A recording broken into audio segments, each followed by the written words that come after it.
कश्मीर से कन्याकुमारी, अलग अलग बोली, अलग अलग वेशभूषा, मगर लक्ष्य एक, भारत को रोग मुक्त कराना है। आरोग्य फाउंडेशन ऑफ इंडिया एकल अभियान के 2 दिवसीय राष्ट्रीय अधिवेशन का शनिवार को आगरा के बाग फरजाना स्थित सांस्कृतिक भवन में उद्घाटन हुआ, जिसमें देश के 14 राज्यों से आई आरोग्य सेविकाओं और उन्हें प्रशिक्षित करने वाले कार्यकर्ता सहित कुल 300 प्रतिनिधियों ने भाग लिया। इस दौरान कर्नाटक, झारखंड, गुजरात, असम, छत्तीसगढ़ आदि प्रदेश से आए आरोग्य सेविकाओं ने अपनी संस्कृति को प्रदर्शित करते हुए सामूहिक नृत्य भी प्रस्तुत किया। अधिवेशन का उद्घाटन IASS के वरिष्ठ प्रचारक व विहिप के मार्गदर्शक दिनेश जी ने किया। कश्मीर से कन्याकुमारी, अलग अलग बोली, अलग अलग वेशभूषा, मगर लक्ष्य एक, भारत को रोग मुक्त करना है।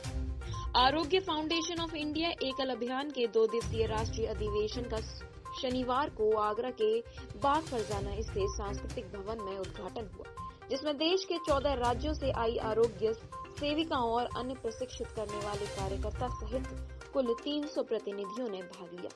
इस दौरान कर्नाटक, झारखंड, गुजरात, असम, छत्तीसगढ़ आदि प्रदेश से आई आरोग्य सेविकाओं ने अपनी संस्कृति को प्रदर्शित करते हुए सामूहिक नृत्य भी प्रस्तुत किया।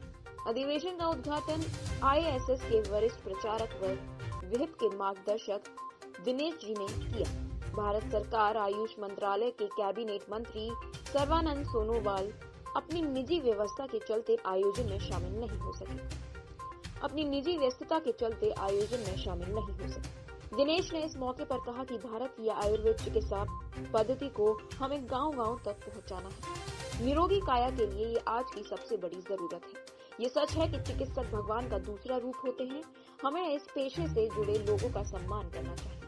आरोग्य भारती से जुड़े सभी चिकित्सकों का आह्वान करते हुए कहा कि फाउंडेशन से न्यूनतम 5 चिकित्सकों को जोड़ने का काम करना चाहिए। आज भारत प्रगति को और अग्रसर है और हमें जरूरत है कंधे से कंधा मिलाकर आगे बढ़ने, तभी हम अपने लक्ष्य को पा सकेंगे। अंधेरा कितना भी घना हो, मगर दीप जलना चाहिए। इस मौके पर मुख्य अतिथि के रूप में पधारे ट्रस्ट बोर्ड आरोग्य फाउंडेशन ऑफ इंडिया के अध्यक्ष सजन बंसल ने अपने संबोधन में कहा, भारत आज भी विकासशील देश की रेस में है, जबकि हमारे काल में ही आजाद हुए जापान जैसे देश हमसे कहीं आगे निकल गए। ये चिंतन का विषय है।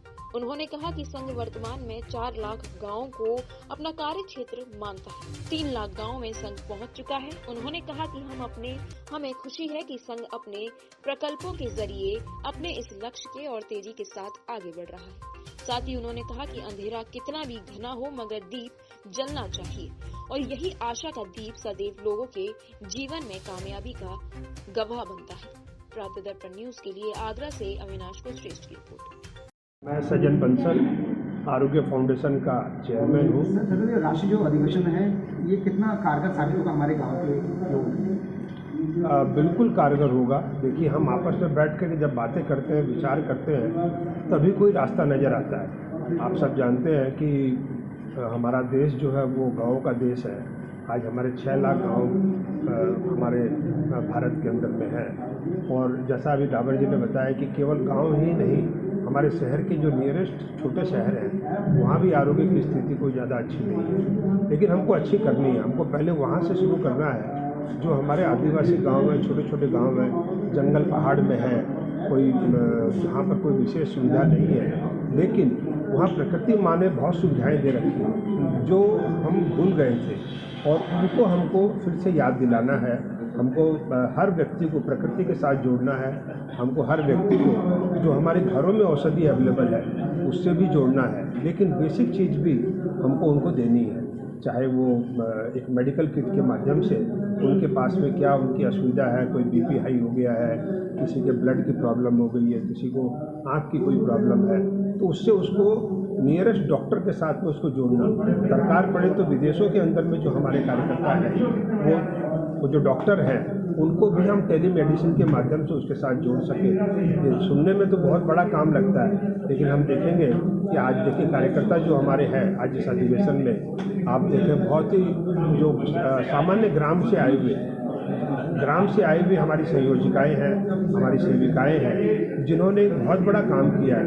आज 1500 गाँव में हम पहुँच गए। लेकिन आरोग्य एकल फाउंडेशन के अंतर्गत आरोग्य एकल आज राष्ट्रीय अधिवेशन आगरा में हो रहा है।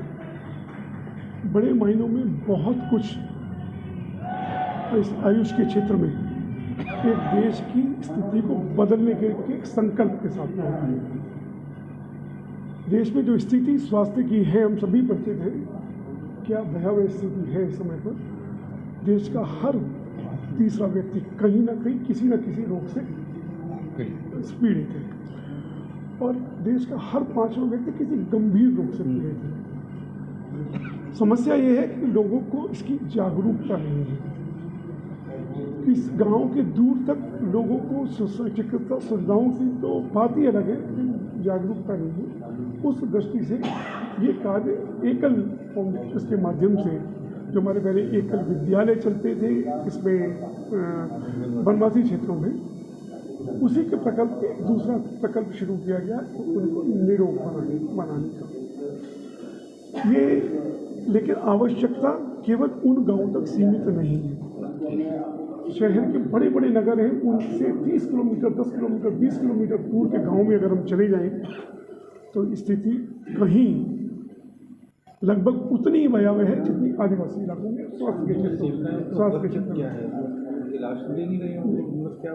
देखिए, उनका मानदंड बहुत थोड़ा मिलता है, लेकिन प्रयास किया जा रहा है कि उनको अपने पैरों से खड़ा होने की सेविकाएँ हैं। एक संचालिका होती है, उसके अंतर्गत में 30 सेविकाएँ होती हैं, एक संयोजिका होती है, और ये उनको जागरूक करना, उनको एक पूरी किट दिया है। एक सेवा इंटरनेशनल हमारा जो इंटरनेशनल इसमें सहयोग भी मिल रहा है, उसमें पूरी किट उनको दी जाती है तो वो सारी जाँचें वहाँ पर कर सकें, चाहे वो डायबिटीज़ की जाँच हो, चाहे उसकी बेसिक फीचर्स हो, रक्त की जांच हो, या बेसिक जांचें वो कर सकें और करके उनको कनेक्ट कर सकें डॉक्टर के साथ।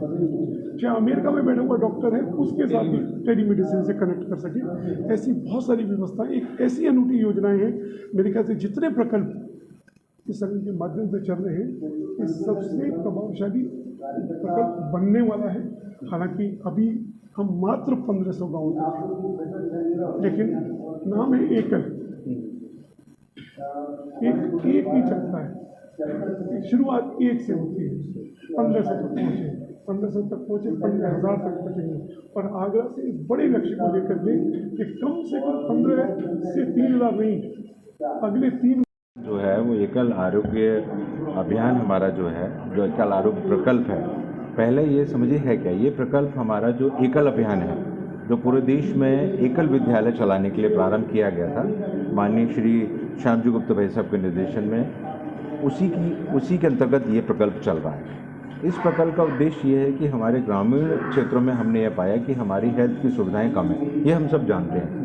उन सुविधाओं को बेहतर बनाने के लिए सरकार अपने स्तर पर तो पूरा प्रयास कर रही है, लेकिन जब तक जन सहयोग नहीं होगा, हमारी 70% जनसंख्या गाँव में निवास करती है, जब तक जन भागीदारी नहीं होगी, भी हम जानते हैं, उनको हम इस तरह की व्यवस्थाएं नहीं दे पाएंगे।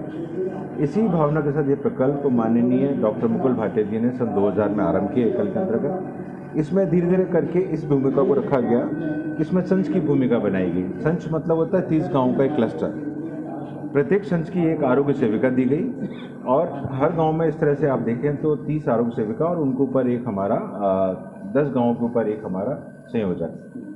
ये विभिन्न प्रकार के कार्यक्रमों को संचालित करते हैं, जिसमें कि हमारा वहाँ पर जो एक वाटिका जिसको बोलते हैं, जो हमारे औषधि हैं, जिन औषधि पर हम सब जानते हैं, हम सभी भी जानते हैं कि घर में गला खराब होता है तो ये कहा जाता है कि आप ये डाल दीजिए, वो डाल दीजिए, उस तरह की दवाई से आराम मिल जाता है। हम शायद भूलते जा रहे हैं। ऐसी बहुत सारी औषधियाँ और भी जो हमारे घर के आसपास उपलब्ध हैं, उनको उस तरह के किचन को आगे बढ़ाना। सोकपिट क्या, ग्रामीण क्षेत्रों में आप अगर गौर से देखें तो एक वहाँ मच्छरों के पनपने का, बीमारी का बहुत बड़ा कारण है, पानी से पनपने वाली बीमारी है। प्रत्येक घर के सामने एक सोकपिट बनाने की व्यवस्था, जिससे कि वहाँ पानी जो घर से निकल रहा है वो सोकपिट में जाएगा। एक तो जमीन का जल संचरण होगा वापस, और दूसरा पानी इकट्ठा नहीं होगा, तो मच्छर कम पैदा। इस तरह की छोटी छोटी चीज़ों से फिर टेलीमेडिसिन का कॉन्सेप्ट इसमें और ऐड हुआ। ये हुआ था 2019 में, लेकिन उसके कुछ कॉन्स्टेंसी हम सब जानते हैं, लेकिन कोविड ने उसको एकदम तीव्र गति दी और सबने उसकी एक्सेप्टेंस ले ली। तो टेलीमेडिसिन का एक सॉफ्टवेयर बना है, एक कंपनी हमें सहयोग कर रही है। सुदूर ग्रामीण क्षेत्र में बैठी हमारी आरोग्य सेविका गांव में जाकर के किसी भी मरीज को उस टेलीमेडिसिन के माध्यम से शहर में बैठे डॉक्टर से कंसल्टेशन करेगी, उसके बारे में जानकारी लेगी, अगर आवश्यक होगा तो उसको शहर में उस पर डॉक्टर को भेज देगी। लगभग कितने शहर के डॉक्टर इससे जुड़े हुए हैं?